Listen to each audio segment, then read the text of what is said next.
नमस्कार, स्वागत है आपका एनएनसी न्यूज में। मैं हूं शिवम तनेजा और आप देख रहे हैं न्यूज नाइट। अब खबरें विस्तार से। बीजेपी प्रधानमंत्री पद के उम्मीदवार अब देश के प्रधानमंत्री बनने जा रहे हैं। नरेंद्र मोदी ने राष्ट्र की सेवा करने का मौका प्रदान करने के लिए अपनी पार्टी के नेताओं के प्रति आभार व्यक्त किया। नरेंद्र मोदी ने कहा कि नई सरकार गरीब, महिलाओं और युवाओं को समर्पित रहेगी। साथ ही साथ मोदी ने अपने आप के बारे में बोलते हुए कहा कि मैं स्वभाव से ही आशावादी इंसान हूं। आशावादी सोच मेरे डीएनए का हिस्सा है। उन्होंने यह भी कहा कि निराशावाद क्या होता है मुझे नहीं पता। तो वहीं सदन को संबोधित करते हुए नरेंद्र मोदी ने आडवाणी जी की बातों पर भावुक भी हो गए। साथ ही साथ मोदी ने कहा कि 2019 में मैं अपना रिपोर्ट कार्ड आपके सामने पेश करूंगा। देश के गरीबों को समर्पित है,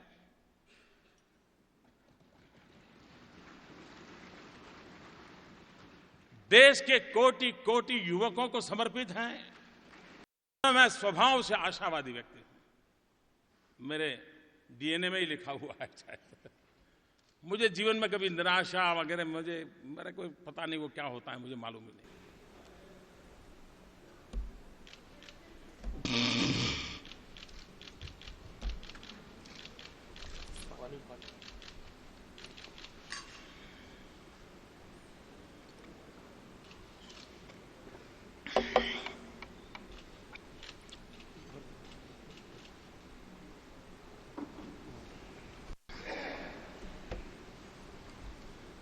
मैं आपको विश्वास दिलाता हूं कि जब 2019 में हम मिलेंगे, मैं आपको, देशवासियों को फिर एक बार मेरा रिपोर्ट कार्ड दूंगा। उत्तराखंड के मुख्यमंत्री हरीश रावत ने नरेंद्र मोदी और उत्तराखंड से जीते भाजपा के 5 सांसदों को बधाई दी है। हरीश रावत ने कहा कि चुनावी दौर में मोदी ने उत्तराखंड के विकास का वायदा किया था, जिसे वो निभाएंगे, ऐसी उम्मीद है। सीएम ने आपदा के बाद पुनर्निर्माण और 283 गांवों के पुनर्वास के पूर्व स्वीकृत 8,000 करोड़ के अलावा 4,000 करोड़ की मांग की केंद्र में बनने वाली मोदी सरकार से मांग की है। तो वहीं सीएम ने गंगा बेसिन अथॉरिटी और JNNURM के मद में भी केंद्र से सहयोग की अपेक्षा की है। एक तरह से नरेंद्र मोदी के चुनाव पूर्व सीएम पीएम संबंधों की बात पर हरीश रावत ने पहला कदम बढ़ाकर पहल कर दी है। अब आगे का वक्त बताएगा कि मोदी सरकार गैर भाजपा शासित राज्यों से कैसा व्यवहार करे। की ओर से श्री नरेंद्र भाई मोदी जी को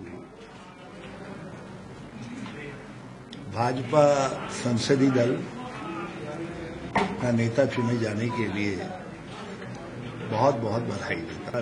पुनर्वास की मद में हमको 4,000 करोड़ रुपए की और आवश्यकता पड़ सकती है, तो मैं उम्मीद करता हूं कि हमको ये अतिरिक्त सहायता 8,000 करोड़ रुपया के लगभग जो UPA 2 से के समय में स्वीकृत हुई है, ये उसके ऊपर टॉपअप राशि के रूप में ये 4,000 करोड़ रुपया और नरेंद्र भाई मोदी से मिलेगा। उत्तराखंड के पूर्व मुख्यमंत्री और बीजेपी नेता खंडूरी आज आरएसएस के मुख्यालय पहुंचे और वहां जाकर चुनावों में संघ के निभाई गई भूमिका पर आभार व्यक्त किया। खंडूरी उत्तराखंड सरकार पर तंज कसते हुए कहा कि वैसे तो कांग्रेस में कोई नैतिकता से नाता ही नहीं है, नैतिकता बची भी नहीं है, लेकिन फिर हरीश रावत को नैतिकता के आधार पर त्यागपत्र दे देना चाहिए।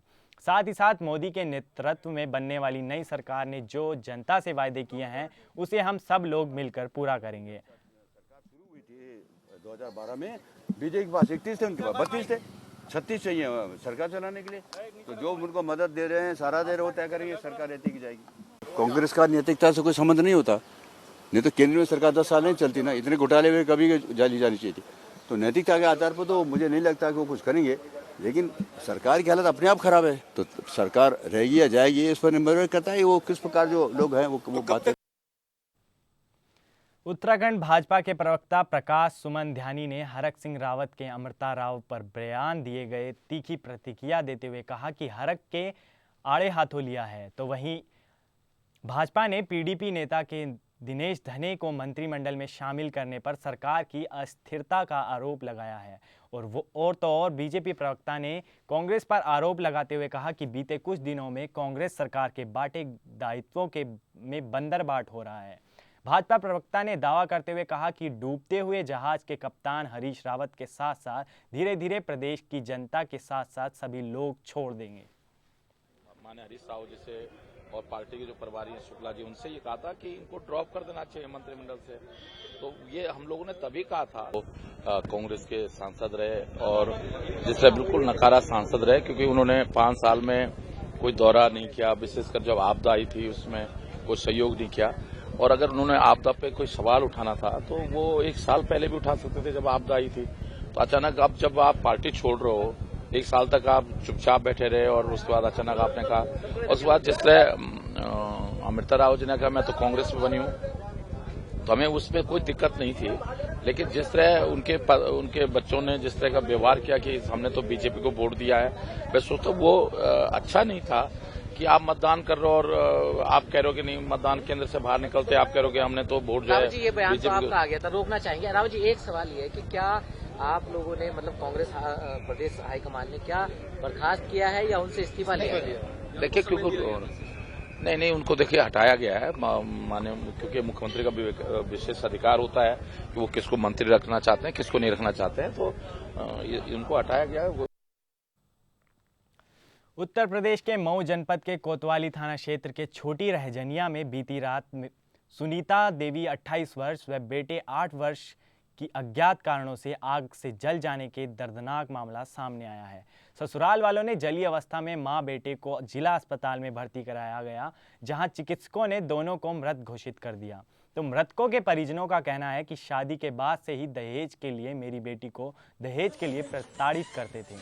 दहेज ना देने पर ससुराल वालों ने मां और बेटे को जलाकर मार डाला। तो वहीं सूचना पाकर मौके पर पुलिस पहुंची, शव को कब्जे में लेकर पोस्टमार्टम के लिए भेज दिया। श्री रामराज चौहान हैं, ये भड़कुड़ा जनपद गाजीपुर के रहने वाले हैं।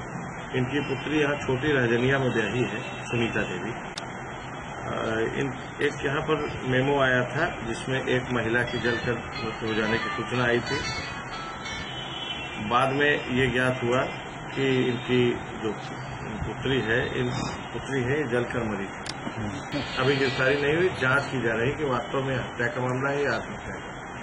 पहले से बहुत शासन देते रहा, बाकी हम ससुर की माता ने कहना सुना कोई कह देंगे विदाई ना करे तो ये दिन अगले कहीं हाल नहीं हुआ अब तो ये बात बाकी जरा जम्मू से श्रीनगर जा रही एक बस के गहरी खाई में गिर जाने से 15 लोगों की मौत और 32 लोग घायल हो गए। घायल हुए लोगों को जम्मू के मेडिकल कॉलेज में भर्ती करवाया गया, जिनमें से 3 की हालत नाजुक बनी हुई है। पीछे रहो यार, मजे करने थोड़ा पीछे रहो।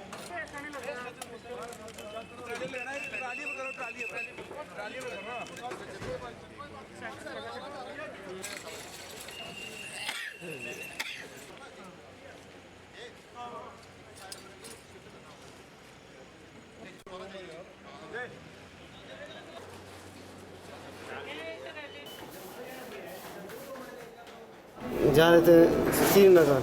अच्छा। बिहार से आए काम करने के लिए, कश्मीर में जाते थे। रात 3 बजे की बात है। रात दारू पी के नीचे कर दिया। हम भर्ती में जा रहे थे, 8-10 आदमी थे, 15 आदमी जख्मी और बाकी की डेड बॉडी। ये हमारे पास जो रामबन में एक्सीडेंट हुआ है उसके हमारे पास टोटल 17 जो पेशेंट्स हैं वो हमारी इमरजेंसी में रिपोर्ट करे हैं और उनमें से 4 की जो हालत है वो सीरियस नेचर की है, बाकी जो है वो कंपैरेटिव। बॉलीवुड में नई एंट्री कर रहे जैकी श्रॉफ के बेटे टाइगर श्रॉफ ने अपनी अगली फिल्म हीरोपंती के प्रमोशन के लिए फिल्म में फिल्माए गए एक्शन सीन्स को एक बार फिर से रिप्ले किया, यानी उन्हीं सीन्स को अपने फैंस के सामने दोबारा से प्रदर्शित किया। वैसे आपको बता दें कि टाइगर श्रॉफ ने हीरोपंती में एक्शन सीन्स खुद से फिल्माए हैं। इस मौके पर पत्रकारों से बातचीत करने के दौरान टाइगर ने कहा कि ब्रूस ली के बहुत बड़े फैन हैं वो।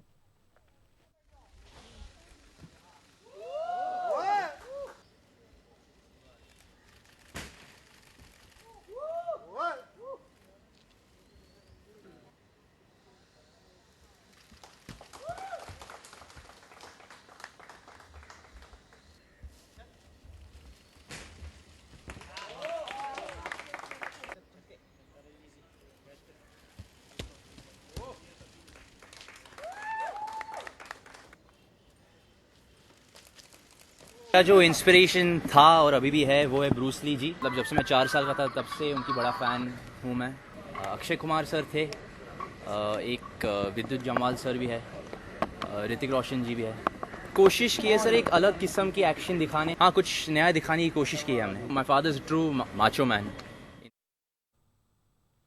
बढ़ते हैं अगली खबर की ओर। बॉलीवुड अभिनेत्री दीपिका पादुकोण ने मशहूर फैशन ब्रांड वैन हुसैन का नया कलेक्शन लॉन्च किया।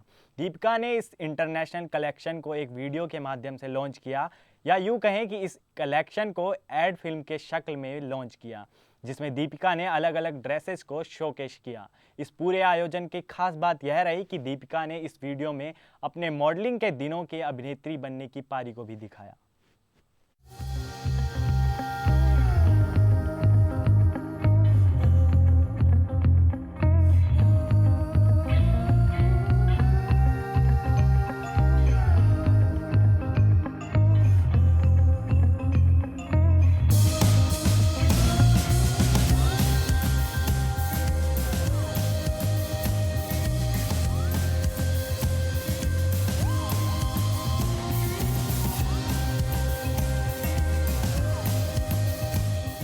The idea was to make it comfortable and wearable, and girls have to feel like themselves. So to keep that in mind and still make a different collection every time.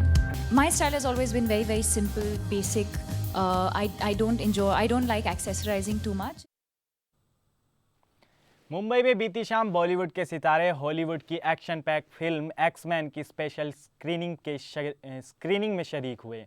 आपको बता दें कि इस film के special screening film maker Abhishek Kapoor और उनकी girlfriend प्रज्ञा ने अपने दोस्तों के लिए रखी थी। उनके दोस्तों की लिस्ट में साकिब सलीम, जैकलीन सुजैन रोशन, डिनो मौर्य, अर्जुन रामपाल, प्रतीक बब्बर समेत कई अन्य सितारे भी मौजूद थे। यहाँ बॉलीवुड सितारों ने बताया कि उन्हें हॉलीवुड फिल्में देखने का काफ़ी शौक है और काफ़ी मनोरंजन के साथ फिल्मों को देखते हैं।